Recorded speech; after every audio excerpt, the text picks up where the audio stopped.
బ్రహ్మదేవుడిని మనం ఎందుకు పూజించమో మీకు తెలుసా? బ్రహ్మని తన భార్య సరస్వతి శపించింది అని మీకు తెలుసా? లోక కళ్యాణం కోసం పుష్కర్లో బ్రహ్మాది దేవతలందరూ ఒక పెద్ద యాగం నిర్వహించారు. ఆ పూజకి త్రిమూర్తులు అలాగే దేవాతి దేవతలందరూ వచ్చారు. ఆ యాగంలో భార్య స్థానంలో బ్రహ్మదేవుడి పక్కన సరస్వతి కూర్చొని చేయాలి. కానీ ఆ సమయంలో సరస్వతీ దేవి భక్తుల కోరిన కోరికలను తీరుస్తూ ధ్యానంలో ఉండిపోతుంది. మొత్తం దేవుళ్ళందరూ ఎదురు చూస్తున్నారు. యాగం చేసే సమయం సమీపించడంతో సరస్వతీ దేవి అంశ అయిన గాయత్రి దేవిని పిలిచి పూజలో పక్కన కూర్చోబెట్టుకుని వివాహం చేసుకుని బ్రహ్మ యాగం మొదలు పెట్టాడు. సరస్వతి ధ్యానం ముగించుకుని అక్కడికి వెళ్లి చూడగా తన భర్త పక్కన గాయత్రిని చూసి కోపంతో, స్వామి నీకు ఆ మాత్రం సహనం లేదా? నేను రాలేదు అని గాయత్రితో యాగం ఎలా మొదలు పెట్టావు అంటే, ఇప్పుడు ఈ గాయత్రినే కదా నీకు భార్య, నేను నీ భార్యను కాదు కదా అని బాధపడుతూ, ఇక నుండి ఈ ముల్లోకాలలో ఎవరు నిన్ను పూజించరు, ఎవరు మీకు ఆలయాలు కట్టి మీ శరణు వీడరు అని చెప్పిస్తుంది. అప్పుడు అక్కడే ఉన్న శివుడు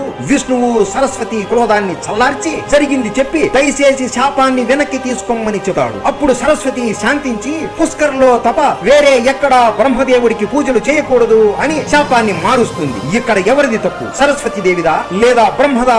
మీరు ఎప్పుడైనా బ్రహ్మదేవుడిని పూజించారా? కామెంట్ చేయండి. జై సరస్వతి మాత.